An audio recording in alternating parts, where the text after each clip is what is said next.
Hello students and my dear friends, I am Dr. Shalini Shukla and today is 25th of June 2020 Thursday. So let's start with Business Standard Daily News Analysis. Inspiration of the day is make your life a masterpiece. Imagine no limitation on what you can be, have or do. In today's discussion, we are going to cover these articles. So let's start with article number 1 given on page number 1.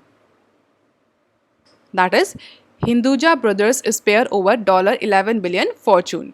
बहुत time से जो Hinduja family के बीच में जो झगड़े चल रहे थे असेट्स को लेकर के, जो इश्यूज थे, जो क्लैशेस थे, now all those clashes come out in open, जिसमें कि जो एसपी हिंदुजा हैं, उनके जो लीगल हेयर है, उनकी डॉटर, उन्होंने अपने फादर के जो भाई हैं उनके अगेंस्ट केस लॉन्च कर दिया है, लीगल एक्शन ले लिया है, जिसमें बेसिक जो इशू ऑफ कंटेंशन है, जो इशू झगड़े का इशू है, वो है London based SP Hinduja's Switzerland entity, that is Hinduja bank. Hinduja bank जो स्विट्ज़रलैंड बेस्ड है उसको लेकर के इशू है, क्योंकि भाइयों में आपस में लेकर के, ब्रदर्स में, जो हिंदुजा ब्रदर्स है उसमें आपस में स्विट्ज़रलैंड बेस्ड हिंदुजा बैंक को लेकर के क्लैशेस हैं, और all the brothers of Hinduja family are now asking to control the Switzerland based Hinduja banks.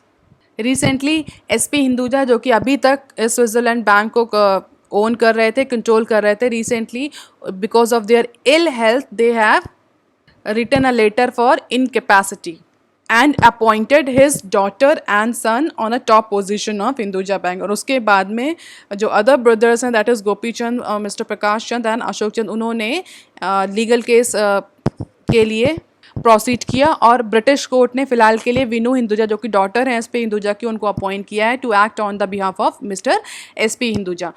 अगर हम हिंदुजा ग्रुप की बात करें तो हिंदुजा ग्रुप की बहुत सारी कंपनीज है, केवल एक स्विट्जरलैंड बेस्ड बैंक ही नहीं है. The group is also operating in numbers of other industries, and one of the very prominent key business of Hinduja family is IndusInd bank, that is in India, automobiles, Ashok Leyland, and business process outsourcing, chemicals, electricity generation, and media. So they are operating in number of business. बहुत सारे in business में इनका investment है और इनकी company बहुत अच्छे से ऑपरेट कर रही है. As per the Bloomberg billionaire index, Hinduja family, Hinduja brothers का जो टोटल वेल्थ है वो $11.2 बिलियन का है.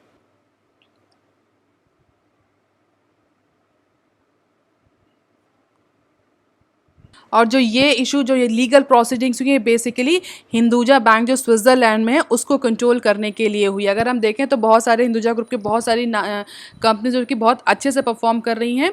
अशोक लेलैंड हो गया, इंडसइंड बैंक हो गया, गल्फ ऑयल हो गया, हिंदुजा ग्लोबल हो गया, GOCL हो गया, नेक्स्ट डिजिटल हो गया. तो बहुत सारी एरियाज़ में ये हिंदुजा ग्रुप ऑपरेट करता है. हालांकि जो इन सारे ग्रुप्स में, इन सारी कंपनीज में मिलाकर कुछ की ग्लोबल कंपनीज होती हैं जिस पर हमेशा सबकी नज़र रहती है. तो बेसिकली अगर हम बात करें कि हिंदुजा ग्रुप की जो की ग्लोबल कंपनीज़ हैं, जो बहुत अच्छी परफॉर्मर हैं, अच्छा असेट मैनेजमेंट करते हैं, अच्छे से बिजनेस को प्रॉफिटेबली ऑपरेट कर रहे हैं, जिसमें हिंदुजा बैंक और gulf oil international company main है. तो अभी जो इशू हुआ है लीगल प्रोसीडिंग्स, वो हिंदुजा बैंक को लेकर के हुआ है. तो हो सकता है अब अपकमिंग फ्यूचर में हम हिंदुजा एम्पायर को डिवाइड होता हुआ देखें, जस्ट लाइक रिलायंस. अब बात कर लेते हैं article number 2 given on page number 1, ordinance to bring cooperative banks under RBI supervision. Union government ने वेडनेसडे को डिसाइड किया है that it is going to use the route of ordinance invoking in order to give more power to Reserve Bank of India for supervising cooperative banks just like commercial banks. कल union government जा रही है अब ordinance को issue करने, जिसके तहत RBI को अब कोऑपरेटिव बैंक्स को सुपरवाइज करने में, कंट्रोल करने की ज़्यादा पावर ऑथराइज करी जाएगी. और इस ऑर्डिनेंस के इन्वोक होते ही, इस ऑर्डिनेंस के चलते ही RBI will get more auditory and managerial power over the 1482 urban cooperative banks and 58 multi state cooperative banks in India. अब यहाँ पर कुछ क्वेश्चंस बनते हैं जो बहुत प्रोमिनेंट क्वेश्चन हैं. पहला क्वेश्चन जो होता है वो होता है कोऑपरेटिव बैंक्स क्या होते हैं, क्या ये कुछ कमर्शियल बैंक से डिफरेंट होते हैं? डेफिनेटली डिफरेंट होते हैं. दूसरा क्वेश्चन, क्यों यूनियन गवर्नमेंट ने ये डिसीजन लिया, why union government is going to give more power to RBI. तीसरा क्वेश्चन, इस ऑर्डिनेंस के बाद RBI को क्या क्या पावर्स मिल जाएंगी कोऑपरेटिव बैंक्स के ऊपर, जो कि अभी RBI को नहीं है. तो सबसे पहले पहला क्वेश्चन देख लेते हैं, that is what is cooperative bank. तो basically cooperative banks are financial entities establish on cooperative basis. Cooperative basis means कुछ मेंबर्स, कुछ इंडिविजुअल्स आपस में मिल करके फंड कलेक्ट करते हैं और बैंक को स्टैब्लिश करते हैं. इसमें कोई एक ओनर नहीं होता, there are number of owners, और वो कुछ कुछ पैसा लगा करके फंड पूल करते हैं और उस पूल्ड फंड से then they establish the banks. और फिर जिस इंडिविजुअल को, जिस एंटिटी को ज़रूरत होती है फंड की या पैसे की या कैपिटल की या लोन की, वो उस पूल्ड फंड से लोन ले सकता है. This means that the customer of cooperative banks are also its owners. तो जो बैंक, कोऑपरेटिव बैंक्स के ओनर होते हैं वही उसके कस्टमर भी होते हैं, या जो उसके कस्टमर होते हैं वही उसके ओनर भी होते हैं. जैसे नाम से ही लग रहा है आपको, नाम से पता चला cooperative banks means banks on the basis of corporations. अब अगर हम बात करें कितने टाइप्स के होते हैं, ये क्या काम करते हैं, तो basically cooperative banks perform all those functions of regular banking and financial services. Urban cooperative banks can be divided into two types, urban and rural. Urban and rural types के cooperative banks हो सकते हैं. Further हम urban को भी divide कर सकते हैं, rural को भी divide कर सकते हैं. Basically we can divide urban cooperative banks into scheduled banks and non-scheduled banks. Then further scheduled and non-scheduled banks can also be divided into multi-state and single state operating. Multi states means ऐसे cooperative, urban cooperative banks जो कि बहुत सारे states में काम करते हैं, जिनका बिजनेस सिर्फ एक स्टेट में ना होकर के बहुत सारे स्टेट्स में होता है. जबकि सिंगल स्टेट कोऑपरेटिव बैंक्स जो होते हैं उनका बिजनेस एक सिंगल स्टेट तक ही, या उसका जो स्कोप ऑफ बिजनेस होता है वो सिंगल स्टेट तक ही होता है. इसी तरह रूरल कोऑपरेटिव क्रेडिट इंस्टीट्यूशंस जो होते हैं that can further be divided into short term and long term. Then short term cooperative credit institutions can further be subdivided into state cooperative bank, district central cooperative banks, primary agriculture credit society. Then long term rural institutions can also be divided into state cooperative agriculture and rural development bank, जिनको हम SCARDBCs भी बोलते हैं. Primary cooperative agriculture and rural development bank, जिनको हम PCARD भी बोलते हैं. तो इस तरह से एक बहुत बड़ा क्लासिफिकेशन कोऑपरेटिव बैंक्स का होता है, जिसको आप याद कर लीजिए, क्योंकि अगर आप किसी भी बैंकिंग एग्जाम के लिए प्रिपरेशन कर रहे हैं then this news is one of the very important news from your current affairs. अब क्वेश्चन आता है कि क्यों आरबीआई ने ऐसे, या यूनियन गवर्नमेंट ने ऐसा डिसीजन क्यों लिया, why union government wants to keep cooperative banks under the realm of RBI.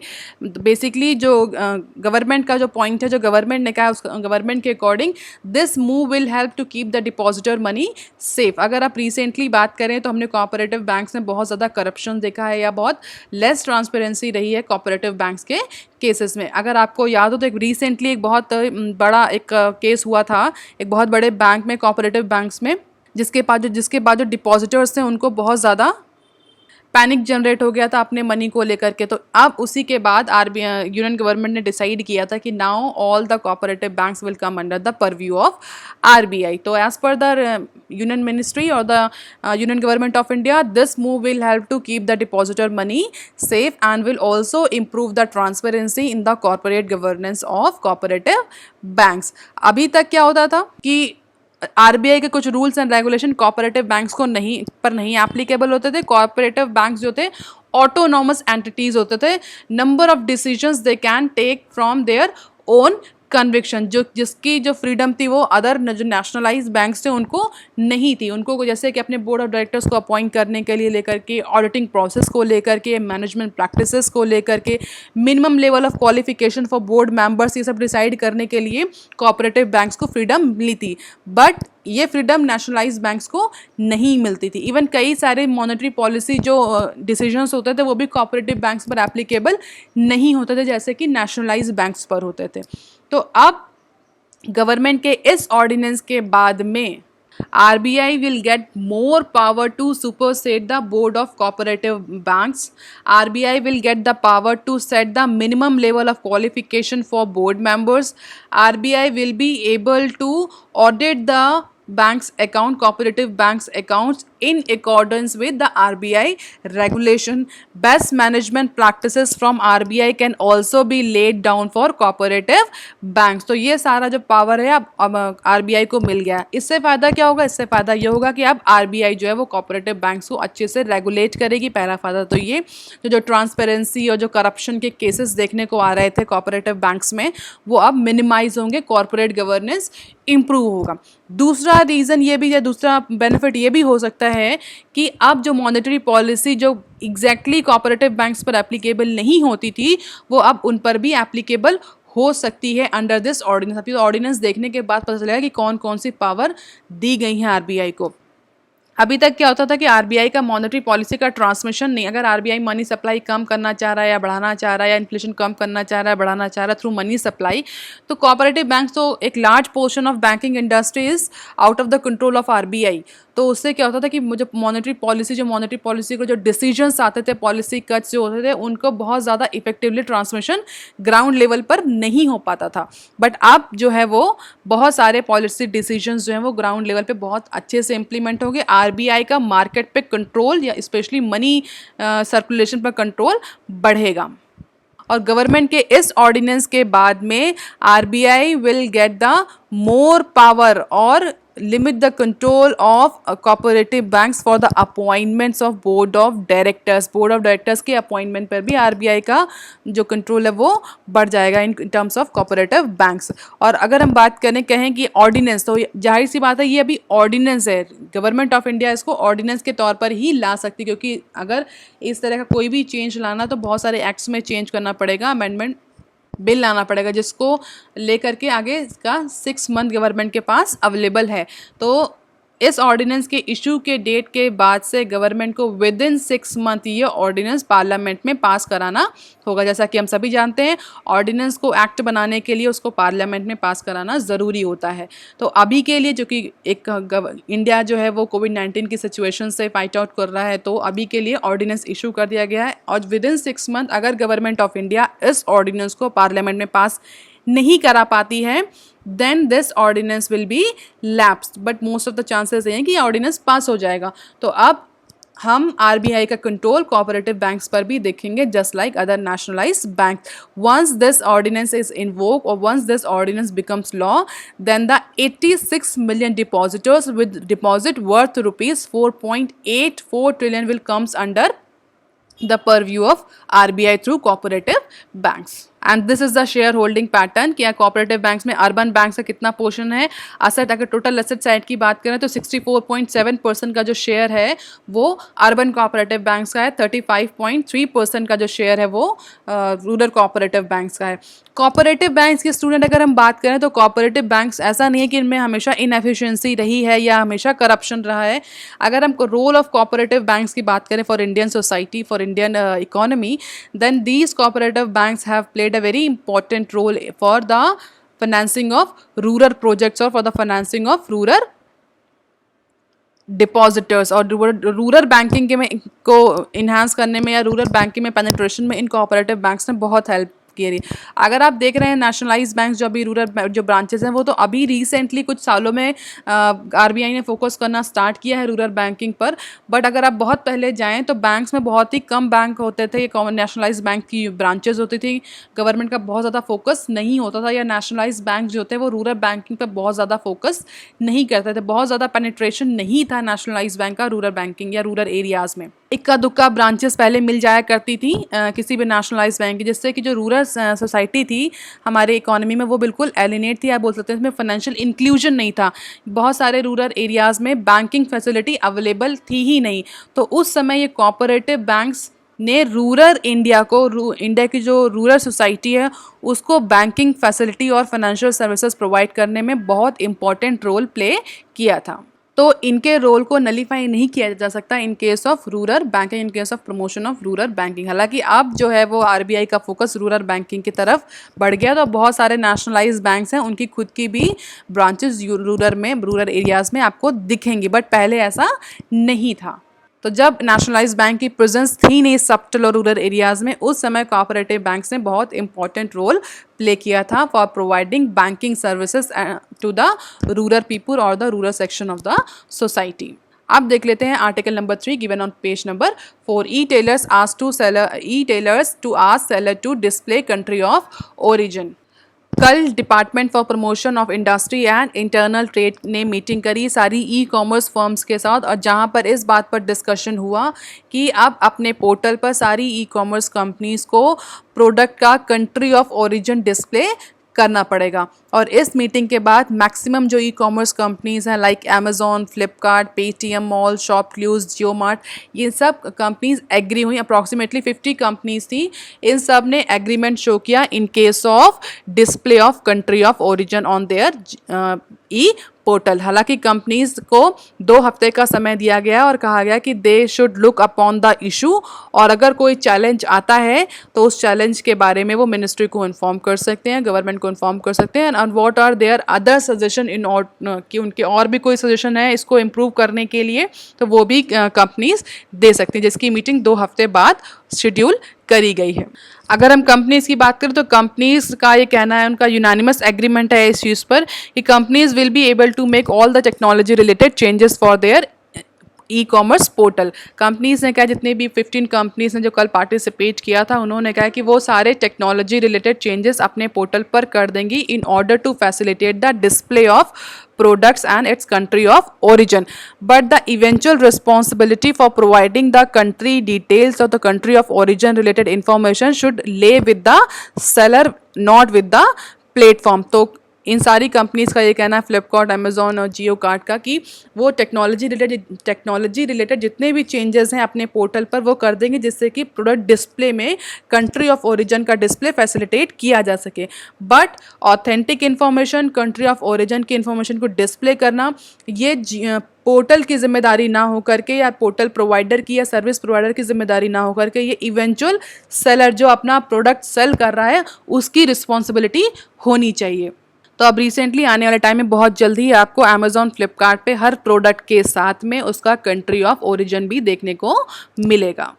अब देख लेते हैं article number 4 given on page number 8। Domestic funds manager shy away from private banks. India में जो डोमेस्टिक म्यूचुअल फंड्स मैनेजर्स हैं उनकी हमेशा से प्रेफरेंस रही है प्राइवेट बैंक्स में स्टॉक इन्वेस्टमेंट को लेकर के। जब भी ये म्यूचुअल फंड्स मैनेजर जब असेट मैनेजमेंट करते थे तो प्राइवेट बैंक्स जो उनकी प्रायोरिटी लिस्ट में रहता था। ऐसा कहा जाता था कि 1/5 of the total investment goes to और use to go for private banks की। अगर वो 100 रुपये इन्वेस्ट कर रहे हैं तो उसका 1/5 पार्ट जो है वो प्राइवेट बैंक्स के स्टॉक को खरीदने में जाता था।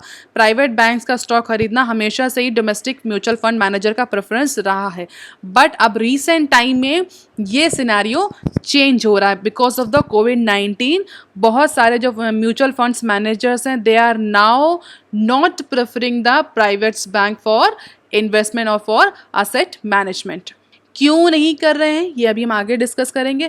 फिलहाल के लिए अगर हम डेटा की बात करें तो इन में equity mutual fund exposure to private bank hits a 20th month's low, that is 16.7% of asset management total asset under management। तो पिछले 20 मंथ का सबसे लोवेस्ट एक्सपोजर रहा है म्यूचुअल फंड्स का टुवर्ड्स प्राइवेट लेंडर्स।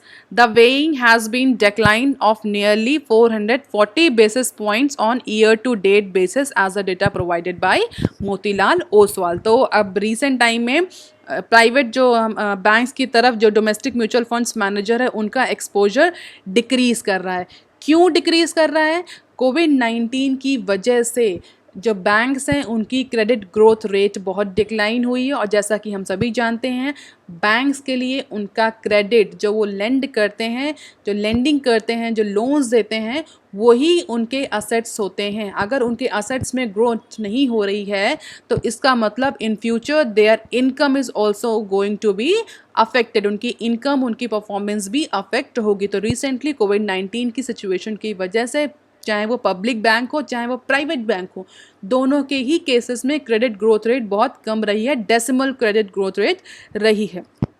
दूसरा, अभी जो कि जिस तरह से आरबीआई फोर्स कर रही है पब्लिक और प्राइवेट बैंक्स को कि आप इस समय लेंडिंग और करिए, लैंडिंग इंक्रीज करिए in order to increase the supply of money into the market.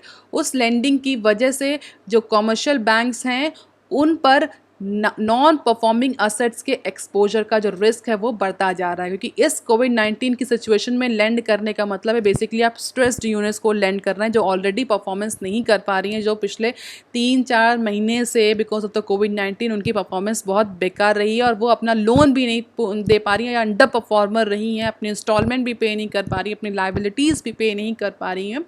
और इकोनॉमी जिस तरह से मूव कर रही है, की इंडिकेटर जिस तरह से डाउन कर रहे हैं, तो आगे आने वाला टाइम भी अनसर्टेन है। ये भी नहीं पता है इकोनॉमिस्ट को कि किस तरह से इकोनॉमी रिकवर करेगी और कब तक इकोनॉमी रिकवर करेगी। इसको भी लेकर के कोई यूनानिमस एग्रीमेंट नहीं है बिटवीन द एक्सपर्ट और द एजेंसीज। तो बैंक्स जो इस समय लैंड कर रहे हैं वो बहुत ज़्यादा हायर रिस्क पर लैंड कर रहे हैं and there are maximum chances कि आगे आने वाले टाइम में चाहे वो प्राइवेट बैंक्स हो चाहे वो पब्लिक बैंक्स हो, दोनों ही टाइप्स के बैंक्स में एनपीए का परसेंटेज बढ़ने वाला है। और किसी भी बैंक के लिए इंक्रीज एनपीए और decrease credit growth rate is a clear indicator for under performance in upcoming time. तो अब आप ये क्वेश्चन भी पूछ सकते हैं कि मैम अगर ये तो प्राइवेट बैंक के साथ ही तो नहीं हो रहा है, ये तो पब्लिक बैंक्स के साथ भी हो रहा है, तो ये जो फंड मैनेजर्स हैं ये प्राइवेट बैंक्स को ही क्यों छोड़ रहे हैं? पब्लिक बैंक्स में इतना डेक्लाइन है, इतना एक्सपोजर कम क्यों नहीं हो रहा है? प्राइवेट बैंक्स को ही क्यों फोकस करा जा रहा है कि प्राइवेट बैंक्स में ही क्यों इन्वेस्टमेंट नहीं कर रहे हैं म्यूचुअल फंड मैनेजर्स? इसका रीज़न आप ये बेसिकली कह सकते हैं कि बेसिकली पब्लिक सेक्टर बैंक्स के साथ में एक गवर्नमेंट की गारंटी एसोसिएटेड होती है जो कि प्राइवेट बैंक्स के साथ में नहीं होती। यस बैंक जैसा जो केस हुआ है उसके बाद से जो डिपॉजिटर्स हैं, इन्वेस्टर्स हैं, उनका जो सेंटीमेंट्स है वो प्राइवेट बैंक्स को लेकर के थोड़ा सा निगेटिव हुआ है। जैसे कि अगर हम एग्जांपल लें, 20 ट्रिलियन का पैकेज गवर्नमेंट ने जब रिसेंटली अनाउंस किया था तो उसमें गवर्नमेंट ने बहुत सारी क्रेडिट फैसिलिटी एक्सटेंड करी थी और बैंक्स को बोला था कि वो जितने भी स्मॉल स्केल कंपनीज़ हैं, मीडियम स्केल कंपनीज़ हैं, एनबीएफसीज हैं, उनको लेंड करें। और बहुत सारी स्कीम्स में गवर्नमेंट ने 100% क्रेडिट गारंटी स्कीम चलाई थी कि अगर वो पर्टिकुलर लोन एनपीए होता है then government will return back all the money to the lenders means banks। ये इस केस में आप देख सकते हैं कि बहुत जितनी भी जो प्राइवेट बैंक पब्लिक बैंक्स के थ्रू ये लेंडिंग स्कीम्स गवर्नमेंट ने चलाई है इस कोविड-19 की सिचुएशन में in order to revive the economy, इसमें गवर्नमेंट की गारंटी है, गवर्नमेंट बैकअप है। ये बैकअप प्राइवेट बैंक्स के साथ अवेलेबल जनरली नहीं होता है। इसीलिए जो म्यूचुअल फंड मैनेजर्स हैं, जो म्यूचुअल फंड इन्वेस्टर्स हैं, they are currently not preferring the private banks, क्योंकि उनको आगे आने वाले टाइम में प्राइवेट बैंक्स में कोई भी ग्रोथ अभी फ़िलहाल के लिए नहीं दिख रही है। ऑन द अदर हैंड उनका एक्सपोजर भी ज़्यादा दिख रहा है नॉन परफॉर्मिंग असेट्स को लेकर के। हालांकि as per the current data, ये अगर आप देखें करंट डेटा एनपीए का रेशियो, एनपीए का परसेंटेज, तो पब्लिक सेक्टर बैंक्स में एनपीए का परसेंटेज ज़्यादा है in comparison to private sector banks. लेकिन पब्लिक सेक्टर बैंक के साथ फिर वही बात, एक चीज़ एसोसिएटेड है, गवर्नमेंट गारंटी। कोई भी पब्लिक सेक्टर बैंक अगर फॉल करता है, डूबता है, तो उस केस में government comes as a rescue and government do the recapitalisation of that bank in order to revive that public sector banks. और ऐसा प्राइवेट के केस में जनरली नहीं होता। इसीलिए डोमेस्टिक म्यूचुअल फंड्स मैनेजर्स जो हैं वो अभी फ़िलहाल के लिए प्राइवेट बैंक के स्टॉक को प्रेफर नहीं कर रहे हैं। हालांकि अगर हम बात करें अगर प्राइवेट बैंक के स्टॉक को प्रेफर नहीं कर रहे हैं तो किस के स्टॉक को प्रेफर किया जा रहा है? तो pharmaceutical, automobile, telecom and other basic industry or companies whose stock are witnessing increase in their share value और their stock prices, उन पर इन्वेस्टमेंट है, उन पर म्यूचुअल फंड्स मैनेजर का फोकस ज़्यादा है। और इसी रिसेंट टाइम अगर आप देखें तो फार्मास्यूटिकल, ऑटोमोबाइल, टेलीकॉम, इन सब का वेट जो है वो डोमेस्टिक म्यूचुअल फंड मैनेजर्स के प्रेफरेंसेस में बढ़ रहा है in comparison to private bank. In case of BSE, BenX or Nifty private bank indices are down 34% in financial year 2020 in comparison to Sensex that is down up to 15%. This underperformance has partly contributed to the reduction in banking sector exposure। और यही सारे reason हैं कि जो mutual fund managers हैं they are reducing their exposures toward the banking sector, more specifically to private sector banks.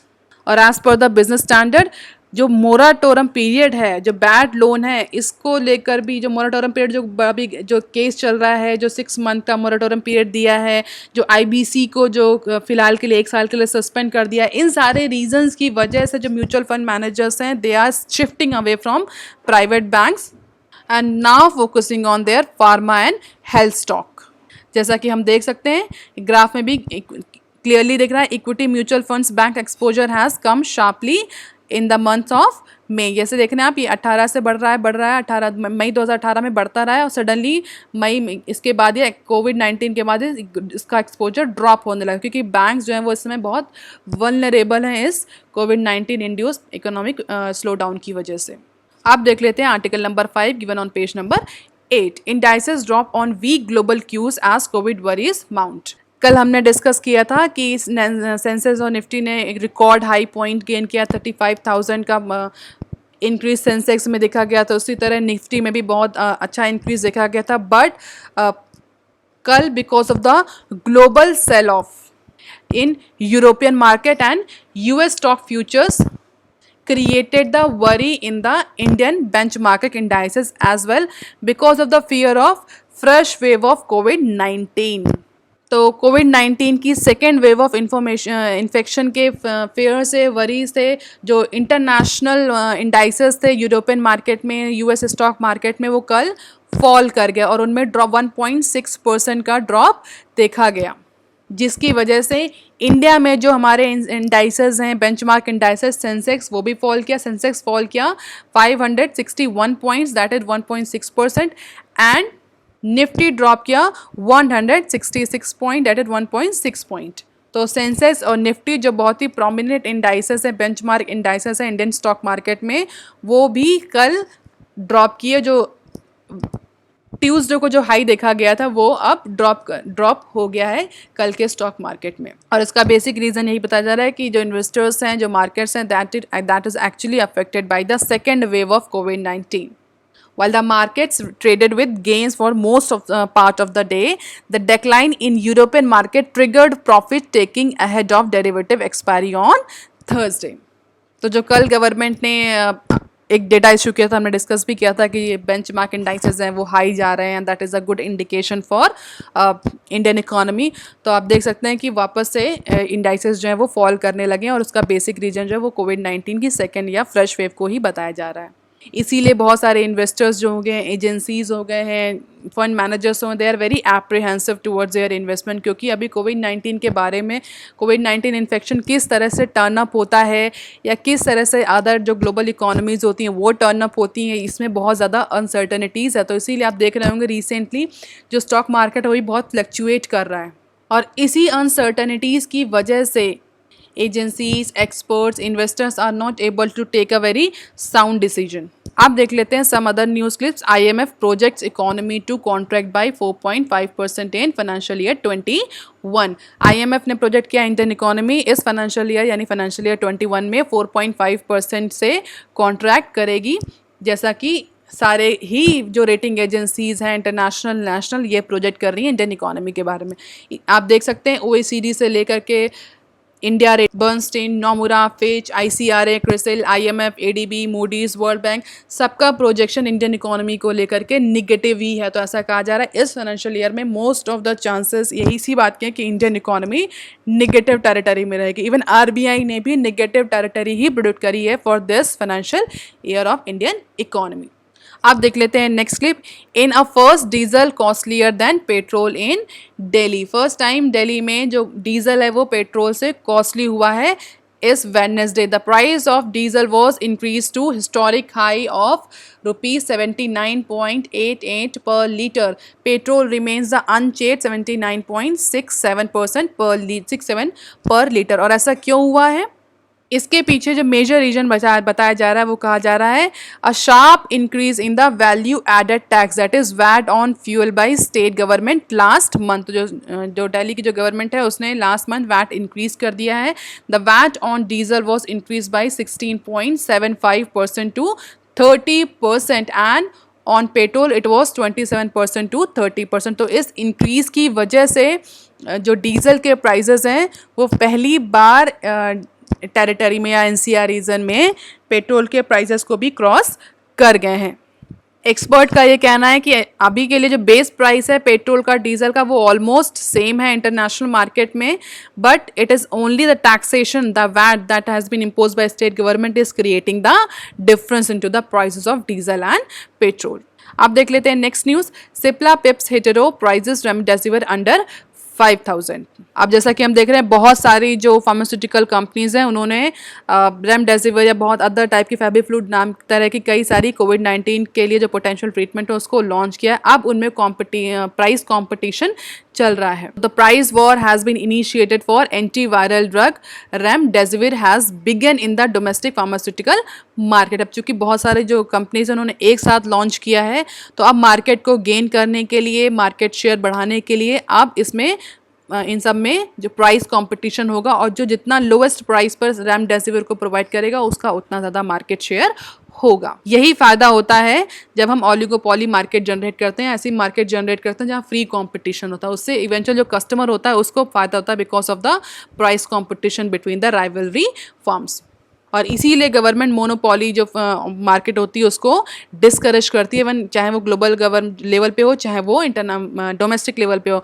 Monopoly को generally अच्छा नहीं माना था क्योंकि मोनोपॉली जो मार्केट होती है वो एक प्लेयर को अनड्यू एडवांटेज देती है कि वो प्राइस सेटर बन करके सामने आए, वो अपने अकॉर्डिंग प्रोडक्ट के प्राइस को सेट करे। But in case of free market जहाँ पर कंपटीशन या एंट्री एग्जिट इजी है, आसान है, आराम से कंपनी आ सकती हैं, बहुत ज़्यादा मल्टी प्लेयर्स ऑलरेडी ऑपरेट कर रहे हैं, उस केस में प्राइस वॉर की वजह से जो प्राइस टेकर का जो टैग होता है या जो प्राइस सेटर का टैग होता है वो किसी एक कंपनी के हाथ में नहीं होता, वो होता है मार्केट के हाथ में, मार्केट डायनेमिक्स के हाथ में। मार्केट के अकॉर्डिंग किसी पर्टिकुलर प्रोडक्ट का प्राइस सेट होता है। मार्केट के according means demand and supply dynamics.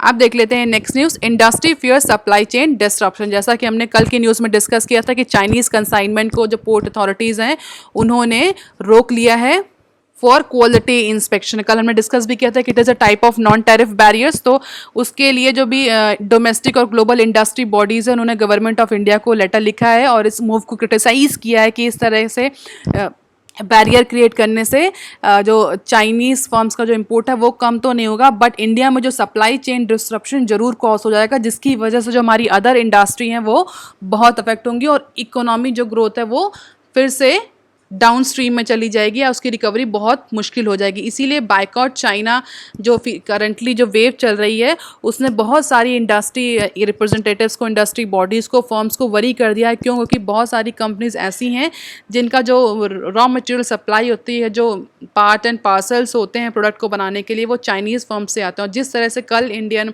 Authorities ने पोर्ट में एक शिपमेंट कंसाइनमेंट चाइनीज़ शिपमेंट को रोक रखा है, उस तरीके से फिर सप्लाई चेन डिस्ट्रप्शन ही कॉज होगा ऐसा इंडस्ट्री रिप्रेजेंटेटिव्स, ग्लोबल और इंडस्ट्री बॉडीज़ का गवर्नमेंट ऑफ इंडिया से कहना है।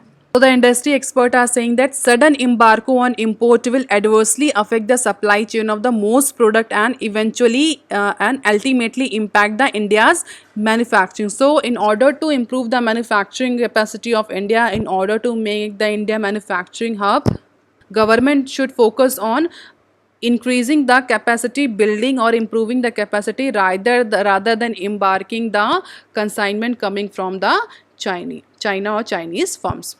आज की न्यूज़ ऑफ द डे क्या है? Ordinance to bring cooperative banks under RBI supervision. ये आज की न्यूज़ ऑफ द डे है और स्पेशली आरबीआई और बैंकिंग के जो स्टूडेंट्स हैं जो बैंकिंग एग्जाम की तैयारी कर रहे हैं उनके लिए ये न्यूज़ बहुत इंपॉर्टेंट है, जिसमें आप कोऑपरेटिव बैंक्स के बारे में, आरबीआई के बारे का क्या कंट्रोल होता है कोऑपरेटिव बैंक्स में, इस सर्कुलर के बाद या इस ऑर्डिनेंस के बाद क्या चेंज आएगा, कितने कोऑपरेटिव बैंक्स हैं, कितना असेट्स है उनका, कितने डिपॉजिटर्स हैं उनके, क्या क्लासिफिकेशन है, ये सब आप डिटेल में पढ़ लीजिएगा। These are the references. That's all for today's news. If you like, please share and subscribe. Thank you.